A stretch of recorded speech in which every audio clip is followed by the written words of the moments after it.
الله الرحمن الرحيم والذين يؤمنون بما أنزل إليك وما أنزل من قبلك وبالآخرة هم يوقنون.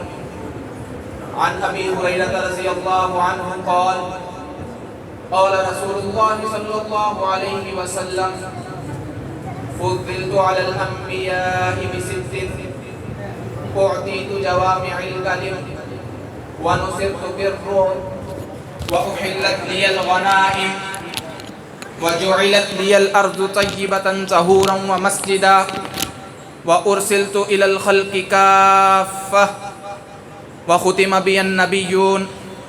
رواه الإمام الهمام المسلم في صحيحه. اللهم صل على محمد وعلى آل محمد كما صليت على إبراهيم وعلى آل إبراهيم إنك حميد مجيد. اللهم بارك على محمد وعلى آل محمد كما باركت على إبراهيم وعلى آل إبراهيم إنك حميد مجيد. یا الہی آج تو صدیق سا ایمان دے، یا الہی آج تو صدیق سا ایمان دے، آنکھ دے اور اسوائے فاروق کی پہچان دے، کر مبرہ عیب سے اور عفت عثمان دے، فقر دے قرار کا اور حیدری اوسان دے. میرے دوستو، آج مورخہ 18 اکتوبر بروز ہفتہ محفل نعت بسلسلہ تاجدار ختم نبوت میں اپنے بہت ہی پیارے بھائی مولانا منیر ستی صاحب کی حاضری پر دعوت پر حاضر ہوا ہوں.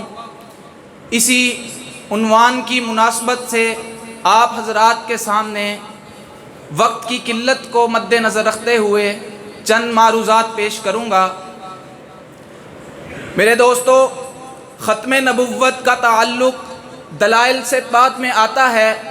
سب سے پہلے ختم نبوت کا تعلق غیرت سے ہے.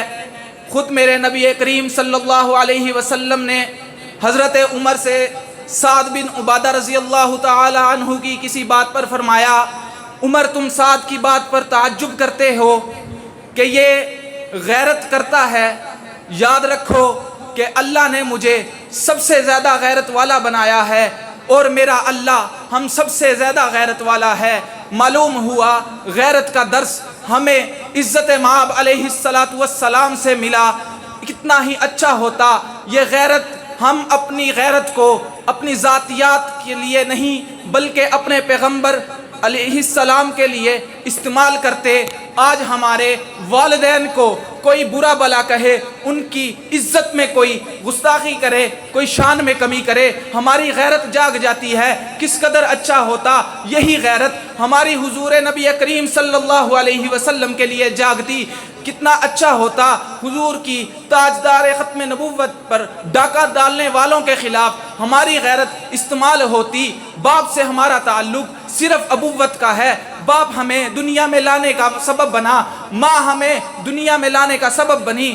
جس طرح قرآن کریم فرماتا ہے یخرج من بین الصلب والترائب، ماں باپ کے باہمی ملاپ سے انسان دنیا میں آیا. کس قدر اچھا ہوتا کہ ہم یہی غیرت اپنے نبی کی ذات کے لیے دکھاتے. باپ سے ہمارا تعلق صرف ابوت کا ہے جبکہ نبی سے تعلق ابوت کا بھی ہے، نبوت کا بھی ہے. ہمارے نبی نے فرمایا انا لکم بمنزلۃ الوالد، میں تمہارے لیے باپ کے مرتبے پہ ہوں، ماں کے درجے پہ ہوں. تو معلوم ہوا ختم نبوت کا تعلق سب سے پہلے غیرت پر ہے. میرے دوستو، ختم نبوت کا معنی یہ نہ سمجھا جائے کہ حضور علیہ السلام کو آخری نبی مانا، اور انکار کرنے والے یہ نہ سمجھیں کہ صرف آخری کا ہی تو انکار کیا ہے. لوگ ہمیں کہتے ہیں آپ قادیانیوں کے خلاف جلسے جلوس کیوں کرتے ہیں، نعرے کیوں لگاتے ہیں، پمفلٹ کیوں چھاپتے ہیں. وہ تو آپ علیہ السلام کو نبی بھی مانتے ہیں، رسول بھی مانتے ہیں، نماز روزے کے بھی قائل ہیں، حج کے بھی قائل ہیں، اذان اقامت کے بھی قائل ہیں. تو جب یہ سب کچھ مانتے ہیں پھر آپ ان کو کافر کیوں کہتے ہیں؟ ہم کہتے ہیں حضور کو نبی ماننا ضروری نہیں بلکہ خاتم النبیین ماننا ضروری ہے۔ میرے دوستو، ہمارے عقائد میں بنیادی عقیدہ توحید ہے، جو اللہ تعالیٰ کی صفات کو ماننا ہے۔ اس کے اندر اللہ کو کوئی شخص، میں مثال سے سمجھانے لگا ہوں، کوئی شخص اللہ کے بارے میں عالم الغیب مانے، عالم الشہادہ مانے، اللہ نے پیدا کیا خالق مانے، بغیر نقشے کے پیدا کیا باری مانے، زندہ کرے گا محیی مانے، موت دے گا ممیت مانے، رزاق مانے، غفار مانے، غفور مانے، قہار مانے، من جملہ جتنی صفات اللہ کے لیے خاص ہیں ان سب کو مانے، لیکن توحید کا انکار کریں، کیا کسی کی نظر میں وہ شخص مسلمان ہے؟ نہیں، وہ شخص مسلمان نہیں، وہ شخص دائرہ اسلام سے خارج ہے۔ کیوں؟ کیونکہ بنیادی عقیدہ توحید ہے، جس کا انکار کر رہا ہے اسی کی وجہ سے دائرہ اسلام سے خارج ہوا۔ اتنا توحید کا اقراری تو اپنے دور کا فرعون بھی تھا، ابو جہل بھی تھا۔ فرعون کہتا تھا خدا آسمانوں کا خدا اللہ ہے، زمین کا خدا میں ہوں۔ ابو جہل کیا کہتا؟ ابو جہل آپ اور ہم جو عمرہ کرتے وہ بھی کرتا، حج بھی کرتا، جو آپ اور ہم تلبیہ پڑھتے ہیں وہ بھی پڑھتا، لبیک اللہم لبیک لبیک لا شریک لک لبیک، حاضر اے اللہ میں حاضر، لا شریک لک لبیک، اے اللہ آپ کا کوئی شریک نہیں، میں حاضر۔ پھر اس کو کیوں کافر کہا گیا؟ صرف ایک چھوٹی سی ترمیم کرتا، لا شریک لک لبیک کے بعد کہتا الا تملکوہ، مگر جس کو تو نے ملکیت عطا کر دی وہ بھی تیرے شریک ہیں۔ صرف اتنی سی بات کی تو اسلام سے خارج ہو گیا، ڈکلیئر ہو گیا۔ یہ کیا وجہ تھی؟ بخاری شریف میں آتا ہے اس نے خانہ کعبہ کی تعمیر بھی کی تھی، اپنی ذات کے لحاظ سے علم بھی رکھتا تھا، مسائل بھی رکھتا تھا۔ پھر کیا وجہ تھی؟ بدر کے موقع پر 24 کفار میں کفار کا سردار کہہ کر اس کی گردن سب سے نیچے کاٹی گئی، گردنوں میں سب سے اونچی گردن تھی۔ پھر کیا وجہ بنی کہ آپ علیہ السلام نے فرمایا لِهَٰؤُلَاءِ نَطْلَعٌ، یہ بدبودار ہیں، ان سے شرک کی بدبو آتی ہے۔ معلوم ہوا عقیدہ توحید کا انکاری تھا، جب انکاری بنا تو امت کا فرعون اعظم بن گیا، امت کا فرعون بن گیا، دائرہ اسلام میں داخل ہی نہ ہوا، نہ شروع سے داخل تھا نہ بعد میں داخل ہوا۔